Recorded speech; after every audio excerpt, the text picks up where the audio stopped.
नमस्कार दोस्तों, स्वागत है आपका आज के मुख्य समाचार में, जिसमें सबसे पहली और बड़ी खबर में जिक्र होगा कि प्रयागराज बना उत्तर प्रदेश के सियासी अखाड़ा।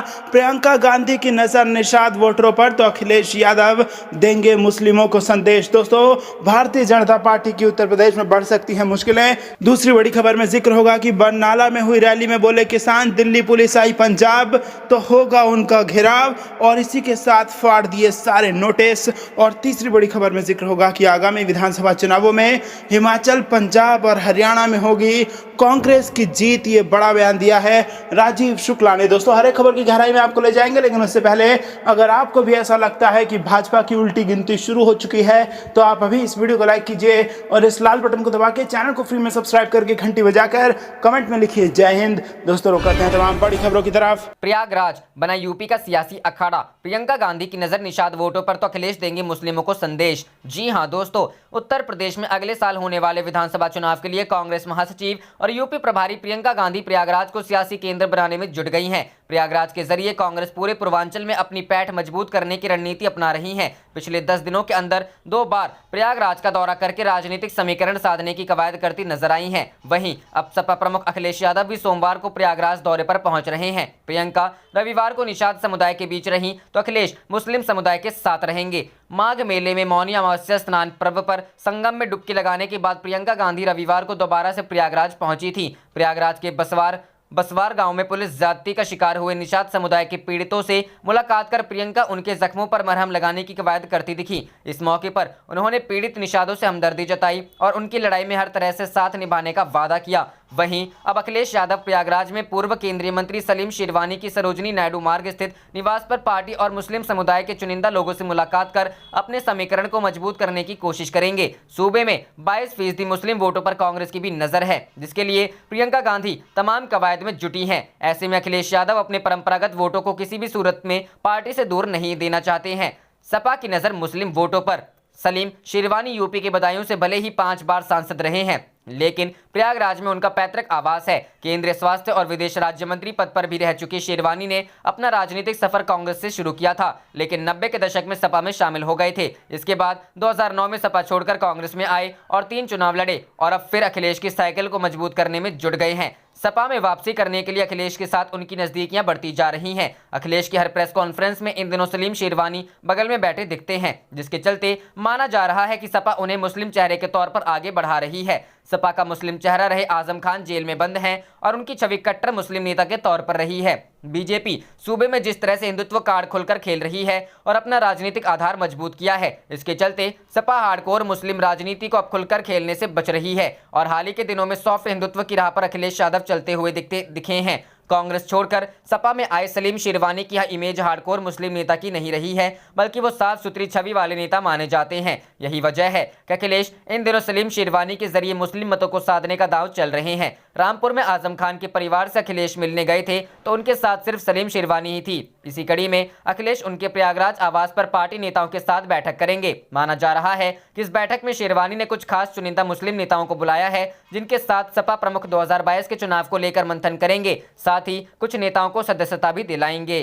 रुक करते हैं अगली खबर की तरफ। बरनाला में हुई रैली में बोले किसान, दिल्ली पुलिस आई पंजाब तो होगा घेराव, फाड़े नोटिस। जी हां दोस्तों, रविवार को पंजाब के बरनाला में हुई रैली में किसान नेताओं ने भारी भीड़ जुटाकर अपनी शक्ति का प्रदर्शन किया था।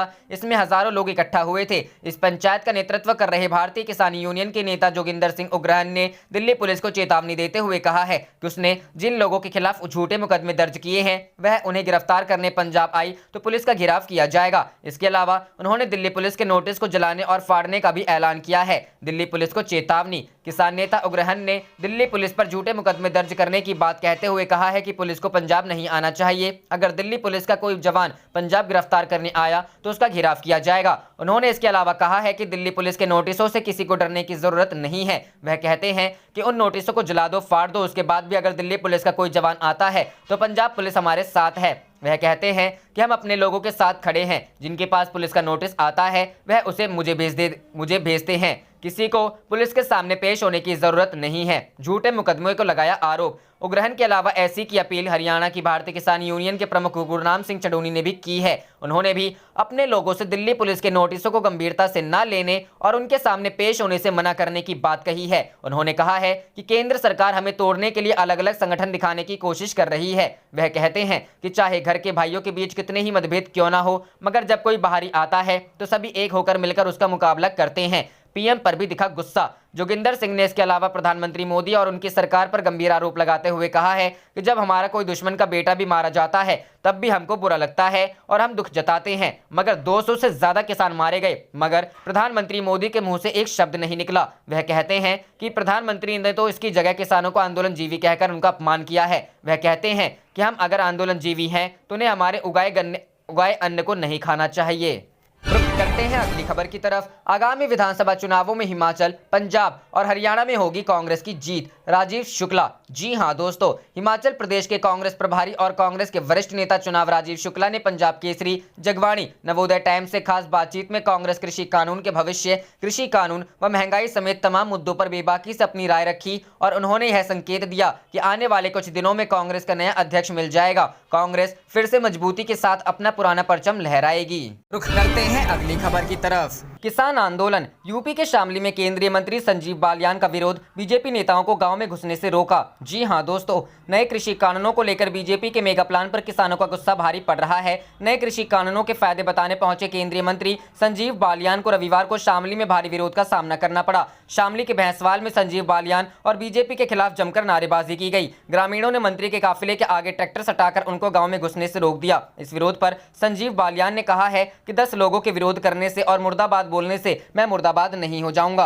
विरोध के कारण मंत्री का काफिला गांव से लौट गया। शामली में रविवार को केंद्रीय मंत्री संजीव बालियान, विधायक उमेश मलिक, राज्य मंत्री भूपेंद्र सिंह समेत कई बीजेपी नेता अपने काफिले के साथ खाप चौधरियों से मिलने के लिए पहुंचे। वह सबसे पहले गांव लिसाड़ में पहुंचे थे, जहां पर उन्होंने मलिक गटवाला खाप के चौधरी बाबा राजेंद्र सिंह से उनके आवास पर मुलाकात की। इस दौरान भी बीजेपी के इन नेताओं को किसानों की खरी खोटी सुननी पड़ी। इसके बाद केंद्रीय मंत्री संजीव बालियान की अगुवाई में बीजेपी नेताओं का काफिला भैंसवाल गांव पहुंचा, जहां काफिले के आगे ट्रैक्टर सटाकर गांव में घुसने का विरोध किया। इतना ही नहीं, जब गांव में मंत्री का काफिला जा रहा था तो ग्रामीणों ने जयंत चौधरी जिंदाबाद, किसान एकता जिंदाबाद के नारे लगाए और संजीव बालियान का विरोध किया। केंद्रीय मंत्री संजीव बालियान की अगुवाई में बीजेपी नेताओं को खाप चौधरी बाबा संजय कालखड़े, गटवाला खाप के बाबा हरिकिशन बुडीना, खाप चौधरी बाबा सचिन व निर्वाल खाप के चौधरी बाबा धर्मवीर सिंह निर्वाल से मुलाकात करनी थी। खाप चौधरियों ने उनसे मिलने से इनकार कर दिया और वो गाजीपुर बॉर्डर के लिए रवाना हो गए। रुख करते हैं अगली खबर की तरफ। Paper leak. बिहार बोर्ड ने दर्ज कराई एफआईआर तो तेजस्वी बोले पत्रकारों को जेल भेजेंगे नीतीश कुमार। जी हां दोस्तों, बिहार बोर्ड ने मैट्रिक की अंग्रेजी विषय की परीक्षा का पेपर लीक होने की गलत सूचना सोशल मीडिया पर फैलाने के आरोप में 2 लोगों पर एफआईआर दर्ज कराई है। बोर्ड ने बताया कि उत्कर्ष सिंह और राहुल यादव के विरुद्ध प्राथमिकी दर्ज की गई है। इस मामले को लेकर विपक्ष के नेता तेजस्वी यादव ने मुख्यमंत्री नीतीश कुमार पर जोरदार हमला बोला है और कहा है कि अब सीएम पत्रकारों एवं सामाजिक कार्यकर्ताओं को जेल भेजेंगे। शनिवार को 2 पालियों में मैट्रिक की अंग्रेजी विषय की परीक्षा थी। पहली पाली की परीक्षा सही ढंग से निपट गई, लेकिन दूसरी पाली की परीक्षा शुरू होने से पहले ही उस विषय का प्रश्न पत्र सोशल मीडिया पर वायरल हो गया। दावा किया गया कि प्रश्न पत्र लीक हो गया है। हालांकि बिहार विद्यालय परीक्षा समिति ने इस दावे को खारिज कर दिया। बोर्ड ने कहा कि पेपर लीक होने की बात पूर्णतः गलत और भ्रामक है। बोर्ड ने रविवार को बताया कि अंग्रेजी विषय का पेपर लीक होने की बात सोशल मीडिया पर फैलाने वाले उत्कर्ष सिंह और राहुल यादव के खिलाफ प्राथमिकी दर्ज की गई है। इन दोनों पर आरोप है कि इन्होंने अपने ट्विटर हैंडल से 2020 का प्रश्न पत्र वायरल कर यह अफवाह फैलाया कि इस साल की परीक्षा का पेपर लीक हो गया है। बोर्ड की इसी कार्रवाई को लेकर अब पूर्व डिप्टी सीएम तेजस्वी यादव ने नीतीश कुमार पर निशाना साधा है और कहा है कि हमारे पास व्हाट्सएप के माध्यम से 1 घंटे पहले ही लोग प्रश्न पत्र भेज देते हैं। उन्होंने पूछा कि आखिर ये किसकी गलती है। तेजस्वी ने रविवार को ट्वीट कर लिखा, नीतीश जी को उनके दुलारे अधिकारी इतना भ्रमित करते हैं कि वो विमूढ़ और भ्रांत हैं। अधिकारी अपनी नाकामियों को छुपाने के लिए अब पेपर लीक की खबर देने वाले पत्रकारों पर एफआईआर कर रहे हैं। हमें ही लोग प्रतिदिन व्हाट्सएप पर परीक्षा से 1 घंटे पहले प्रश्न पत्र भेज देते हैं। किसकी गलती है? करो एफआईआर। अपने एक अन्य ट्वीट में उन्होंने प्रश्न पत्र का स्क्रीनशॉट भी शेयर किया है। राजद नेता ने नीतीश कुमार पर आरोप लगाया है कि पेपर लीक करने वाले उच्च अधिकारियों को वे पदोन्नति और इनाम देंगे, लेकिन इस बात की खबर देने वालों को जेल भेजेंगे। तेजस्वी यादव ने ट्वीट किया, पेपर लीक की खबरें देने वाले पत्रकारों पर मुख्यमंत्री नीतीश कुमार ने पटना में एफआईआर दर्ज कराई। टॉपर घोटाले के संरक्षक मुख्यमंत्री हर वर्ष हर परीक्षा का हर पेपर लीक कराने वाले उच्च अधिकारियों को पदोन्नति और इनाम देंगे, लेकिन सामाजिक कार्यकर्ताओं और और पत्रकारों को जेल भेजेंगे। रुख करते हैं अगली खबर की तरफ। तेल की बढ़ती कीमतों के विरोध में सड़कों पर उतरी कांग्रेस, साइकिल से ऑफिस पहुंचे रॉबर्ट वाड्रा। जी हां दोस्तों, तेल की कीमतों को लेकर विपक्ष लगातार केंद्र सरकार पर हमलावर है और अलग अलग तरीकों से विरोध प्रदर्शन कर रही है। दिल्ली में रॉबर्ट वाड्रा तेल की बढ़ती कीमतों के विरोध में साइकिल पर सवारी करते नजर आए। रॉबर्ट वाड्रा खान मार्केट से अपने कार्यालय तक साइकिल चलाकर गए और तेल के बढ़ते दामों के खिलाफ विरोध जताया। रॉबर्ट वाड्रा ने प्रधानमंत्री मोदी पर तंज कसते हुए कहा कि आपको अपनी ऐसी कार से बाहर आना चाहिए और देखना चाहिए कि आम जनता कैसे परेशान हो रही है। रॉबर्ट वाड्रा ने कहा कि शायद ये देखने के बाद प्रधानमंत्री मोदी तेल की कीमतों को कम करेंगे। रॉबर्ट वाड्रा ने आगे कहा कि प्रधानमंत्री मोदी पिछली सरकारों को दोषी ठहराते हैं और आगे बढ़ जाते हैं। यही नहीं, मध्य प्रदेश में भी कई कांग्रेसी नेताओं ने विधानसभा तक साइकिल से सवारी की और बढ़ती कीमतों के खिलाफ विरोध प्रदर्शन किया। मध्य प्रदेश में कांग्रेस नेता पीसी शर्मा, जीतू पटवारी और कुणाल चौधरी ने साइकिल की सवारी की और विधानसभा तक साइकिल पर सवार होकर गए। पेट्रोल और डीजल की बढ़ती कीमतों के मद्देनजर कांग्रेस नेताओं ने साइकिल पर सवारी करने का फैसला किया और केंद्र सरकार के खिलाफ विरोध प्रदर्शन किया। आप देख रहे थे आपका अपना चैनल जय हिंद जय भारत।